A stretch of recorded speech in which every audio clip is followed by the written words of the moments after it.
प्रलंबितच घेऊ दे. आता आमदार येत होता आम्हाला भेटायला.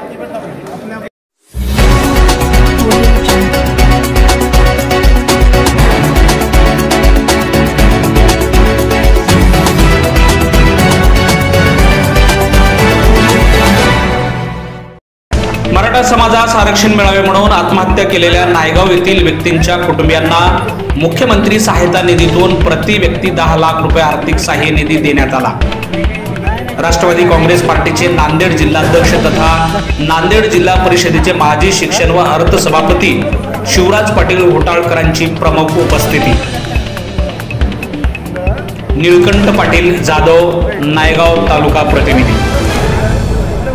मराठा समाजास आरक्षण मिळावे म्हणून आत्महत्या केलेल्या नायगाव येथील कैलासवासी प्रकाशराव पाटील जाधव रान सुगावकर, कैलासवासी तिरुपती रामचंद्र पाटील लांडगे मांडणीकर, कैलासवासी राजेश बालाजी पाटील भाकरे गडगा, कैलासवासी सम्राट हनुमंतराव पाटील जाधव केदार वडगावकर, कैलासवासी भिवजी देवीदास पाटील बेलकर बळेगावकर, कैलासवासी आनंदराव बळवंतराव पाटील शिंदे कोलंबी या 5 व्यक्तींच्या कुटुंबियांना मुख्यमंत्री सहायता निधीतून प्रत्येकी 10 लाख रुपये आर्थिक सहायता निधी देण्यात आला आहे. राष्ट्रवादी काँग्रेस पार्टीचे नांदेड दक्षिण जिल्हाध्यक्ष शिवराज पाटील घोटाळकर, तहसीलदार डॉक्टर धम्मप्रिया गायकवाड यांच्या हस्ते आर्थिक सहाय्य निधी देण्यात आला.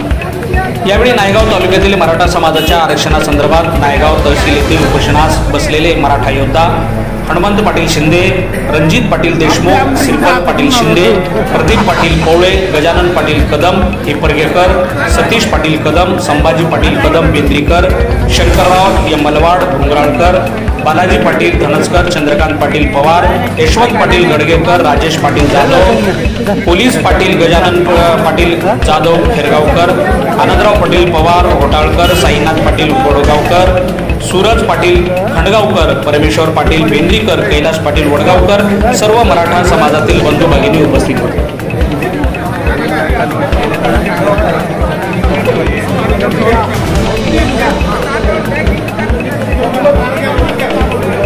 फोटो